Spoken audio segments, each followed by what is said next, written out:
Listen to this. A self-proclaimed Democratic Socialist running for Congress in Washington state that is demanding a $30 minimum wage.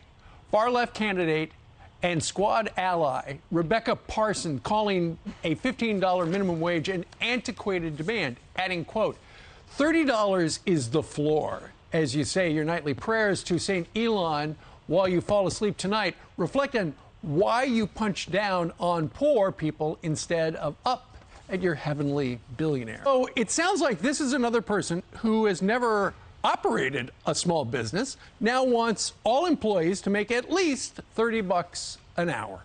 Look, I'm way out of my lane, Steve. I'm not an expert on this, but never once in the history of the world have I ever known it to work.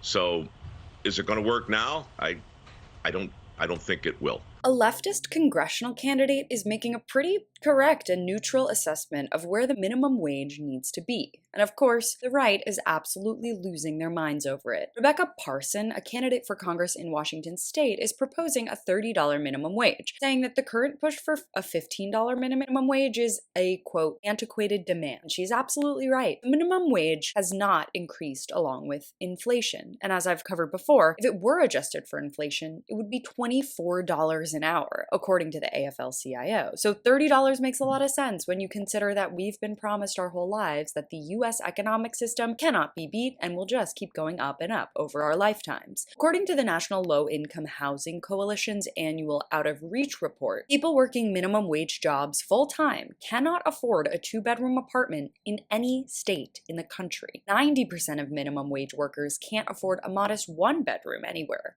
The report finds that the nationalized average worker in the United States would need to work nearly 97 hours per week to afford the average two-bedroom home. That's more than 2 full-time jobs at once. The AFL-CIO goes on to note that even in a struggling economy, study after study has shown that increasing the minimum wage doesn't damage job growth. In fact, a landmark study from years ago found the opposite. Employment increased, as did consumer spending in the years following the increase. Of course, the Fox News article doesn't reckon with any of this, as it never does, but is sure to include in the subheading that Parsons is a member of the DSA. That's clearly a signal to Republicans to immediately shut down anything she's saying instead of doing any basic research about her stance. What else I like about Parsons, aside from her staunchly pro-worker stance, is how she uses her Twitter to refute these bad faith right-wing arguments, and also hold the Biden administration accountable when it needs to be. She tweeted recently about her dismay regarding Biden's breaking of promises about environmental issues, noting that he is on track to approve more oil drilling permits than Trump did. These are the kinds of people we need in office. Those who aren't afraid of the Republican trolls, but won't back down to the Democratic elite either. Thanks so much for watching. You can follow me on all platforms at Caro Johnson 917.